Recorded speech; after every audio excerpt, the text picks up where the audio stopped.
Hey guys, it's Belle, and in this video we are going to be reading over a poem by my favourite Latin poet, Saint Eugenius II of Toledo, and in addition to all of the queer stuff that he has in his writings, one of the things I really like about Eugenius of Toledo is he has all of these tiny little everyday scenes from Visigothic life in his book of poetry, like a poem about a plate on which certain kinds of dumplings are brought in, or the birds he's heard. It's beautiful everyday stuff. And one of my favorite little bits that he's got is this versus supralectum, which literally means like the poem written above his bed. And I don't actually know if there's a term for this kind of poetry, but it's a thing that you see in late antique and early medieval poetry, which are these little poems whose titles suggest that they were hung up around people's houses. And some of it's just like beautifully sort of live, laugh, love, It's like you've got a little poem that's hung up, motivational posters from the Middle Ages. Manius Felix Zenodius has a couple of poems that are like this. He's got poems that are hung above his library, for example, Manius Felix Zenodius does. And Eugenius of Toledo, I'm pretty sure, describes one that's hung above the library in his monastery in Toledo. But this one here is the one that he has hanging up above his bed, and it's essentially a poem saying, good night, sleep tight, don't let the bed bugs bite. But it's in medieval Visigothic Latin, and it's super cute. So let's get into it and start reading it. And as usual, forgive me if my Latin diction is not the best. And if you want to pause the video and have a go at reading this on your own before I give you my translation, feel free to pause the video and then have a go yourself. So without further ado. Inclite parentes alme Christe pignus unicum, membraque labore fessa tum corpono lectulo. Cerne mittis et benigni atque clementissime, tolle monstra strange fibras et sporem tempera.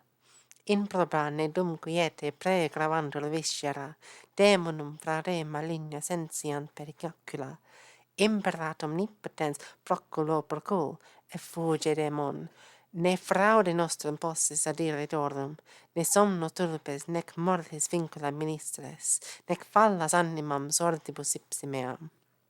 Crucis alme ferro signum, fuge demon. Okay, so what does all of this mean? Inclite parentis alme Christi pinus unicum. So, grant me, O nourishing Christ, the unique assurance or pledge of a parent, parentis. Membra que labore fessa nunc reponno lectero. So, my limbs, which are now tired by work, which, by the way, I have to say, he describes himself as a lazy person, not doing very much. I'm like, are you? Are you tired, or are you just lazy, dude? So anyway, and also he's a bloody bishop. What physical labor is he doing? Anyway, nunc repauno lecto. Now I put these limbs back in my little bed.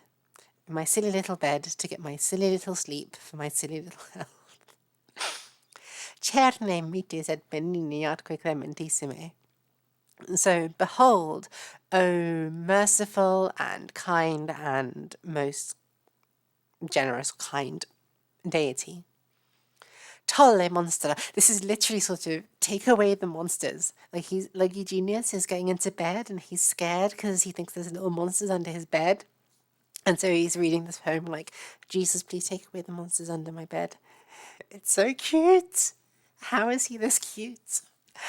Stringe fibras, like, relax my muscles, et supportem tempora, and like moderate my sleep. Improba nedum quiete pregravantur viscera, lest my wicked, improper innards be unnecessarily or excessively burdened, quiete, in sleep, in rest. Demonum fraude maligna sentiant piacula, that they might feel maligna piacula, the malicious. So I'm translating piacula here as torment, but actually means like a sort of sacrifice or a sin. So this could actually refer to perhaps demons influencing Eugenius's body in a sinful manner. We know that Augustine of Hippo, I'm forgetting where, and I believe it's his Confessions, but he writes about, so let's say, nocturnal emissions being a sign of man's corrupt nature and a consequence of the devil's influence corrupting the human body. So it's possible that he's making a kind of reference to nocturnal emissions here, asking Christ not to pollute his body, but not to allow demons to pollute his body by the fraud of demons while he is asleep, while he is resting. And this term "fraus" as well that he's using here is an interesting one. It could maybe be translated as crime or malicious working here, but I think to some extent it implies a cooperation with Eugenius's mind and mentality, right? Like Eugenius definitely knows himself to be a person very much prone to sexual sins. I have talked about in various other videos, among which being a gay long-distance relationship in Visigothic Spain. So I think this is maybe implying that he's aware that he might be vulnerable to falling into certain kinds of sins during the night if demons get the best of him.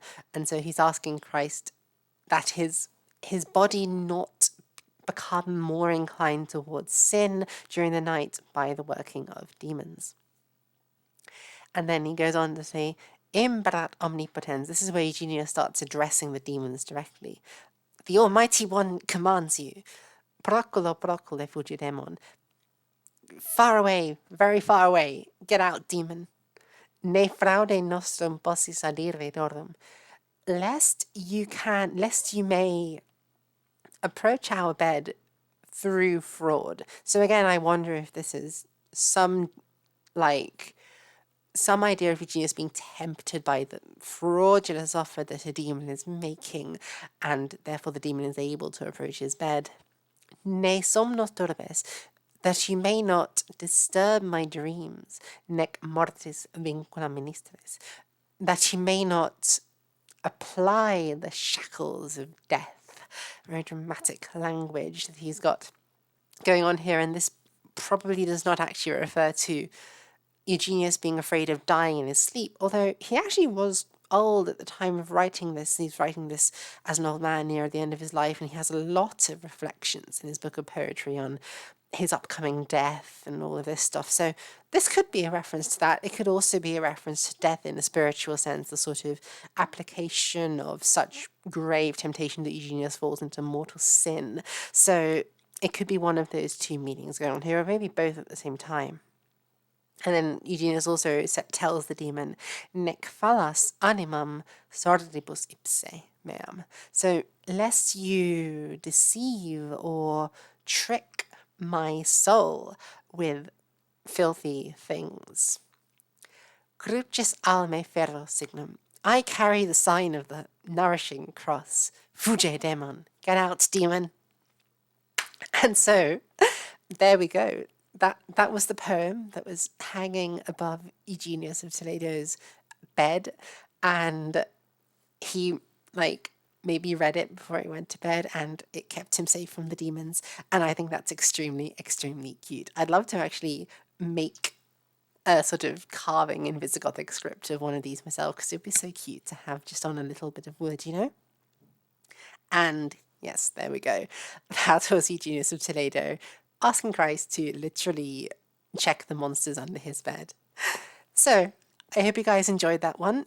If you want me to teach you Latin so that you can read poetry like that yourself, you can subscribe to my Patreon, where I offer tuition for certain tiers at lower than market rates. And thank you so much for my 3 patrons that I currently have.